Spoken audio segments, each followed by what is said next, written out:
announcement, and I will immediately pass the floor now to the High Representative for the least developed countries, landlocked developing countries, and small developing states to make her statement.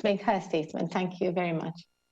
Thank you. Your Excellencies, Ambassador Webson of Antigua and Barbuda and Ambassador Fraser of Malta, the co-chairs of the steering committee, my colleague, Mr. Liu Zemin, Under-Secretary General of DESA, Excellencies, distinguished participants, ladies and gentlemen.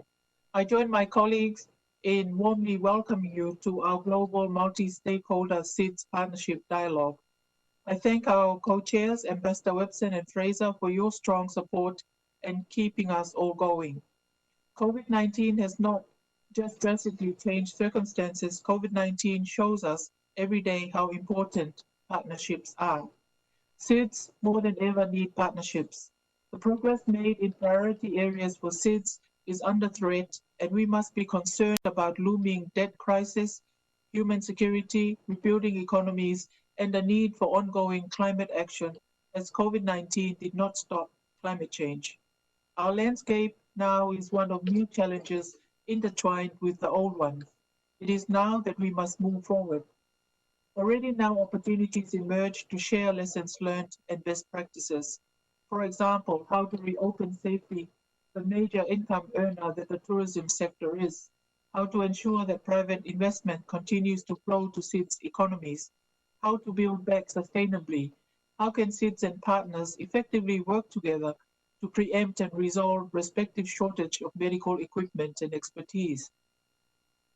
SIDS in their countries are at different stages of the pandemic and thus different stages of reopening their societies and economies. Sharing your evolving experiences, knowledge and concerns is timely and crucial for SIDS. It is needed to move through and forward from the current crisis. SIDS must be enabled to reach their priorities as set out in the Samoa pathway and in line with the 2030 agenda. This is a time to join forces to address common challenges.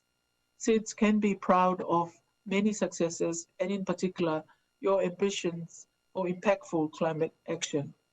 From the OHRLLS perspective, we can bring to the table our facilitation work.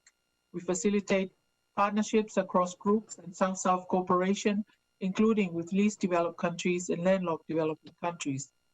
We do this through joint meetings and events on key areas as requested by the member states. OHRLLS is here to support the steering committee and the co-chairs in implementing the program of work for this year.